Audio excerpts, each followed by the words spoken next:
अस्सलाम वालेकुम viewers, welcome to my channel expert forces academy. उम्मीद करती हूँ कि आप लोग बिल्कुल ठीक होंगे। तो वीवर्स, आज की वीडियो में हम लोग डिस्कस करेंगे आर्म फोर्सेस नर्सिंग सर्विस के हवाले से, यानी कि AFNS की कंप्लीट डिटेल। बहुत सारी गर्ल्स जो हैं वो मुझसे पूछ रही थी कि फ़ीमेल्स के लिए जॉब जो है वो कब अनाउंस होंगी।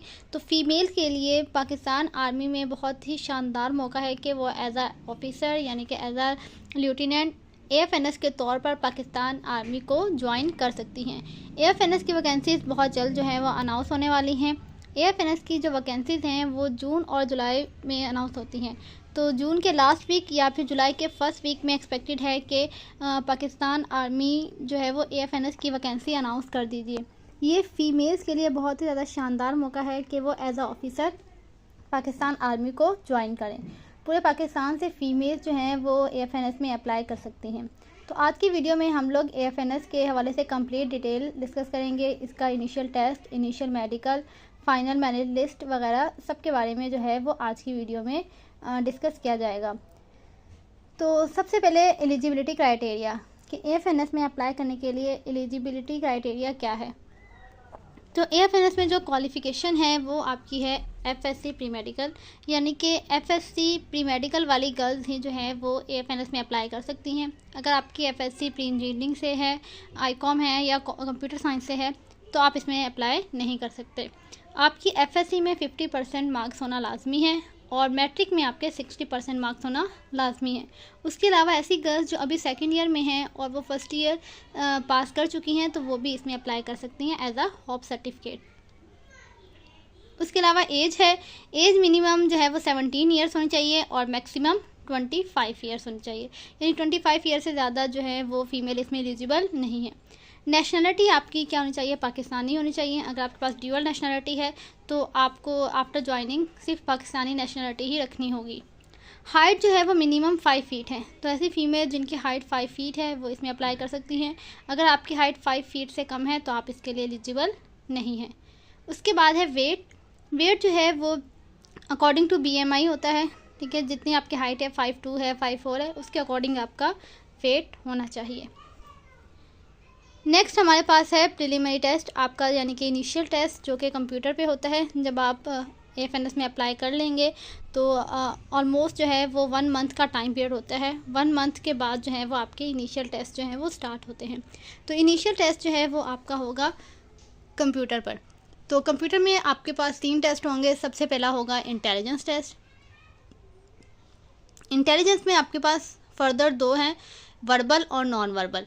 वर्बल में आपके पास 84 क्वेश्चंस होंगे और टाइम लिमिट होगी 30 मिनट्स, और नॉन वर्बल में आपके पास 64 क्वेश्चंस होंगे और टाइम लिमिट क्या होगी? 30 मिनट्स होगी। जब आप वर्बल क्लियर कर लेंगी देन आपके पास अकेडमिक ओपन होगा। अकेडमिक में आपके पास 50 क्वेश्चन है और टाइम सेम ही है 30 मिनट। अकेडमिक आपका आएगा इंग्लिश, बायोलॉजी, फ़िज़िक्स और केमिस्ट्री से। अगर आपका अकेडमिक टेस्ट जो है वो पास हो जाता है, यानी आपने इंटेलिजेंस भी पास कर लिया, अकेडमिक भी पास कर लिया, देन आपके पास ओपन होता है पर्सनालिटी टेस्ट। ऐसी फ़ीमेल कैंडिडेट्स जो कि इनिशियल टेस्ट पास कर लेती हैं, यानी कि इंटेलिजेंस और अकेडमी, उनका पर्सनालिटी टेस्ट उसी वक्त कंप्यूटर पे ही कंडक्ट किया जाता है।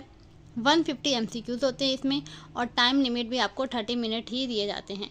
यानी कि अगर आपने इनिशियल टेस्ट में इंटेलिजेंस पोर्शन क्लियर नहीं किया तो आपका अकेडमिक ओपन नहीं होगा। इंटेलिजेंस क्लियर करने के लिए आपके पास 50% मार्क्स होने चाहिए, यानी कि अगर 84 इंटेलिजेंस में वर्बल के हैं, 64 नॉन वर्बल के हैं, उनमें से अगर आपने 50% मार्क्स गेट कर लिए देन आपका अकेडमिक ओपन हो जाएगा। अकेडमिक में अगेन आपने 50% से ज़्यादा स्कोर किया तो आपका अकेडमिक क्या हो जाएगा? ओपन हो जाएगा।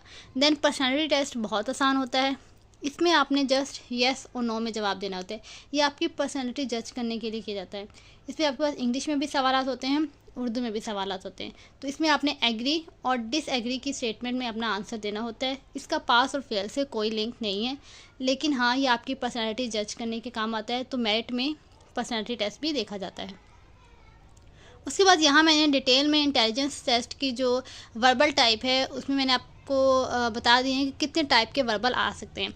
देखिए AFNS जो है वो एक ऑफिसर रैंक जॉब है, यानी कि इसमें आपको लेफ्टिनेंट का रैंक मिलता है आफ्टर ट्रेनिंग। तो जाहिर सी बात है इसका टेस्ट इतना आसान नहीं होता, ठीक है। इसीलिए जो है वो इसके टेस्ट जो इसकी वैकेंसी जब अनाउंस होती है तो ऑलमोस्ट 1 मंथ इसकी वैकेंसी की जो डेट होती है, ताकि बच्चे जो है वो अच्छे तरीके से प्रिपेयर कर लें। लेकिन अगर आप पहले से प्रिपेयर करेंगे तो आप अच्छे तरीके से अच्छे मार्क्स से टेस्ट पास करेंगे। इसलिए मैंने यहाँ वर्बल की वो तमाम टाइप्स लिख दी हैं जिनका आपको प्रैक्टिस करना ज़रूरी है। ये तमाम टाइप्स जो हैं वो आप लोग लाजमी करेंगे। वर्बल में जो MCQs आते हैं वो ज़्यादा आते हैं नंबर सीरीज से, अल्फ़ाबेटिक सीरीज से, analogy, odd man out, classification, direction, day sequence, word formation, jumble words, coding and decoding and common sense. यानी कि इन तमाम टाइप्स से MCQs जो हैं वो आपके इंटेलिजेंस टेस्ट में आएंगे। यानी कि ये तमाम टाइप्स आपको फिंगर टिप्स पे होनी चाहिए। उसके बाद नॉन वर्बल में भी इसी तरीके से कुछ फर्दर टॉपिक्स हैं या फर्दर टाइप्स हैं जो आपको आएंगी, तो आप नॉन वर्बल इजीली क्लियर कर लेंगे। नॉन वर्बल में हमारे पास जो टाइप्स हैं वो कम हैं, जिसमें है analogy, series, least like other, matrices, mirror image और वाटर इमेज। तो जो बच्चियां पहले से अप्लाई कर चुकी हैं उन्हें तो ये समझ आ रहा होगा, लेकिन जो फ्रेश कैंडिडेट्स हैं उन्हें ये बिल्कुल समझ नहीं आ रहा होगा कि ये क्या है। तो देखें, इसमें इसकी पूरी तैयारी जो है वो मैं अपने व्हाट्सएप ग्रुप में करवाऊंगी। वर्बल की सारी टाइप, नॉन वर्बल, एकेडमिक, ये सब जो है वो आपको व्हाट्सएप ग्रुप पे प्रिपेयर किया जाएगा, ठीक है। डिस्क्रिप्शन में मैं जो है वो व्हाट्सएप नंबर दे दूँगी। देन है एकेडमिक जो है वो आपने अपनी FSC की बुक से प्रिपेयर करना है। एकेडमिक में 50 MCQs होते हैं जो मैंने आपको पहले बता दिए हैं, और इसमें आपके पास इंग्लिश के होंगे, फिज़िक्स के होंगे, केमिस्ट्री के और बायोलॉजी के MCQs, यानी कि सबके मिक्स MCQs होंगे। जैसे कि 12 इंग्लिश के MCQs हो गए, 12 फिज़िक्स के हो गए, 12 केमिस्ट्री के, इस तरीके से ओवरऑल 50। तो आपने अपना एकेडमिक जो है वो बहुत अच्छा प्रिपेयर करना है, क्योंकि अगर आप एकेडमिक में 90% मार्क्स गेट करती हैं तो ही आपका जो है वो शॉर्ट लिस्टिंग में और मेरिट लिस्ट तक नाम जाता है। तो FSC की बुक को प्रिपेयर करना बहुत ज़रूरी है। अगर आप जस्ट पास पेपर्स या आपको कहीं से नोट्स मिल रहे हैं, आप सिर्फ वो पढ़कर जाएंगी और आपका कोई कंसेप्ट क्लियर नहीं है, तो आपका टेस्ट पास होना मुश्किल है। क्योंकि मैंने आपको बताया कि AFNS का टेस्ट जो है वो इतना आसान नहीं होता है। ये एक कमीशन जॉब है, तो जाहिर सी बात है टेस्ट भी काफ़ी ट्रिकी होता है, और हर साल इसमें चेंजिंग भी की जाती है, यानी कि नए नए MCQs जो हैं वो इसमें आते हैं। तो आपने अपना एकेडमिक जो है वो बहुत अच्छा प्रिपेयर करना है, अपने कॉन्सेप्ट सारे क्लियर करने हैं। FSC की बुक से मैंने आपको बता दिया कि आपने केमिस्ट्री, फिज़िक्स और बायोलॉजी प्रिपेयर करना है। इंग्लिश के मेन टॉपिक्स जो आपने प्रिपेयर करने हैं लाजमी, क्योंकि इंग्लिश में से 12 to 15 MCQs आते हैं, तो आपने इंग्लिश लाजमी बहुत अच्छे से प्रिपेयर करना है। इंग्लिश में जो मेन टॉपिक हैं वो है preposition, part of speech, tenses, subject verb agreement, active voice, passive voice, direct indirect, synonym और antonyms and use of articles. तो इंग्लिश जो है वो आपने लाजमी प्रिपेयर करनी है अच्छे तरीके से। उसके अलावा अगर आप इंग्लिश की ये सब चीज़ें प्रिपेयर कर लेंगी तो आप जब अपना इंटरव्यू देंगी तब भी आपकी बहुत ज़्यादा हेल्प होगी, क्योंकि कमीशन जॉब में मोस्टली जो है वो आपका इंटरव्यू इंग्लिश में ही कंडक्ट किया जाता है। इसलिए आपने जो है इन तमाम टॉपिक्स को लाजमी अच्छे तरीके से प्रिपेयर करना है। वैसे भी जब आप इंटरमीडिएट में होते हो तो ये टॉपिक्स आपको आते हैं, लेकिन अगर ये आपको नहीं आते तो आपको टेंशन लेने की ज़रूरत नहीं है। जब आप ग्रुप में मेरे पास होंगे तो मैं इन सब की प्रिपरेशन भी आपको करवा दूँगी।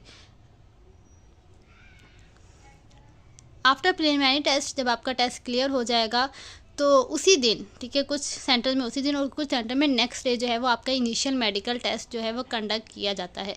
मोस्टली सेंटर में उसी दिन कर लिया जाता है, लेकिन अगर आपको टाइम ज़्यादा हो जाए, क्योंकि ऑलमोस्ट आपके टेस्ट में 2 आवर्स जो हैं वो लग जाते हैं, 2 घंटे का टेस्ट होता है आपका। इनिशियल मेडिकल टेस्ट जो है वो सिंपल सा है, मेजर चीज़ें जो है वो चेक होती हैं।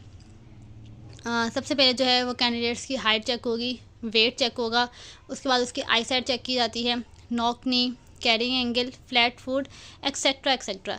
तो ये कुछ मेजर चीज़ें हैं जो इनिशियल मेडिकल में आपकी चेक की जाएंगी। वेट अकॉर्डिंग टू आपका BMI होना चाहिए। वो कैंडिडेट्स जिनकी ये तमाम चीज़ें बिल्कुल परफेक्ट हैं और वो फ़िट हैं, तो उनकी जो रजिस्ट्रेशन स्लिप है उस पर वो फ़िट की स्टैम्प लगा देंगे। तो ऐसी कैंडिडेट्स जो AFNS में अप्लाई करना चाह रही हैं लेकिन उनकी हाइट जो है वो 5 फीट से कम है, तो वो अप्लाई ना करें, क्योंकि वो आपको उसी वक्त रिजेक्ट कर देते हैं। हाइट में बिल्कुल भी रिलैक्सेशन नहीं होती। अगर आपकी हाइट जो है 4'9" है, 4'8" है, तो वो आपको रिजेक्ट कर देंगे। तो आपने जो है वो इसमें फिर अप्लाई नहीं करना। उनके लिए जो है वो नेवी और पाकिस्तान एयरफोर्स में FMA और FMT की वैकेंसीज आती हैं, तो वो उसमें अप्लाई कर लें। मेडिकल जिन कैंडिडेट्स का फ़िट हो जाता है, फिर उन्हें जो है वो ISSB इंटरव्यू फॉर्म जो है वो दिया जाता है, यानी उस फॉर्म पे लिखा होता है ISSB। लेकिन फ़ीमेल्स का यानी कि AFNS वाली जो कैंडिडेट्स हैं उनका ISSB का टेस्ट कंडक्ट नहीं किया जाता, जस्ट आपको फॉर्म सबमिट करवाना है। उस फॉर्म में आपकी पर्सनल और क्वालिफ़िकेशन वगैरह जो है वो सारी डिटेल्स मांगी होंगी। काफ़ी जो है वो लेंदी फॉर्म होता है, आपने अपनी तमाम इन्फॉर्मेशन उसमें पुट करनी है, और जो भी डॉक्यूमेंट्स सेंटर वालों ने आपको बताए हैं उन तमाम डॉक्यूमेंट्स की अटेस्टेड फ़ोटोकॉपीज़ आपने सबमिट करवा देनी होती है। देन जब आप फॉर्म सबमिट करवा देंगे, उसके बाद 2 से ढाई महीने के बाद जो है वो शॉर्ट लिस्टिंग होती है, और शॉर्ट लिस्टेड कैंडिडेट्स को जो है वो फिर फर्दर इंटरव्यू के लिए कॉल आती है। यानी कहने का मकसद ये है कि तमाम बच्चियाँ जिन्होंने टेस्ट पास किया है और उन्होंने फॉर्म सबमिट करवाया है, उन तमाम कैंडिडेट्स को इंटरव्यू की कॉल रिसीव नहीं होती। सिर्फ शॉर्ट लिस्टिंग जो आती है GHQ से, उन कैंडिडेट्स को जो है वो कॉल रिसीव होगी। Remember my words, only short listed girl.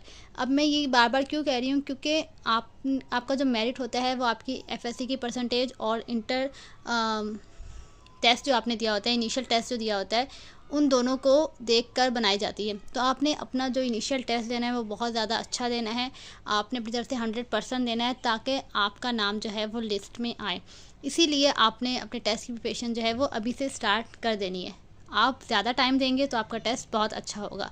Then जब आपको फ़ाइनल इंटरव्यू की कॉल रिसीव होगी, वो कैंडिडेट जो हैं वो उनका एक फ़ाइनल इंटरव्यू लिया जाएगा। काफ़ी डिटेल इंटरव्यू लिया जाता है GHQ की तरफ से। फ़ाइनल इंटरव्यू लेने के बाद आपका फ़ाइनल मेडिकल होगा, ठीक है। फ़ाइनल मेडिकल के लिए वो आपको CMH रेफ़र करते हैं, आपका वहाँ पे ब्लड टेस्ट वगैरह जितने भी टेस्ट हैं वो सब होंगे। देन फाइनल मेडिकल के बाद आपकी अगेन मेरिट लिस्ट बनती हैं, और फिर सक्सेसफुल कैंडिडेट्स को जो है वो ज्वाइनिंग लेटर रिसीव होते हैं। यहाँ पर भी यही बात है कि आप जितनी भी गर्ल्स शॉर्टलिस्ट हुई हैं, मैक्सिमम कैंडिडेट्स को जो है वो ज्वाइनिंग लेटर मिल जाते हैं, लेकिन उनमें से भी कुछ कैंडिडेट्स जो है वो रिजेक्ट हो जाती हैं। किसी का मेडिकल अनफिट हो जाता है और कुछ का जो है वो इंटरव्यू फेल हो जाता है। तो आपने अपना इंटरव्यू वगैरह और जो आपका इनिशियल टेस्ट है उसकी लाजमी बहुत अच्छी प्रिपरेशन करनी है। तो व्यूअर्स, ये थी AFNS से रिलेटेड कंप्लीट डिटेल। आपको आइडिया हो गया होगा कि टेस्ट किस तरीके से कंडक्ट किया जाता है, देन आपका इंटरव्यू, फाइनल मेडिकल वगैरह ये सब किस तरीके से होगा। तमाम प्रोसेस जो है वो इसमें मैंने बताने की कोशिश की है। तो ऐसी कैंडिडेट्स जो कि FNS में अप्लाई करना चाह रही हैं, डिस्क्रिप्शन में मैंने WhatsApp नंबर दिया है। अभी से आप इसकी प्रिपरेशन स्टार्ट करें, क्योंकि विद इन अ वीक जो है वो इसकी वैकेंसीज अनाउंस हो जाएंगी। आप जितना ज़्यादा टाइम देंगी उतना अच्छा टेस्ट होगा, आपका मेरिट में नाम आने के चांसेस ज़्यादा होंगे।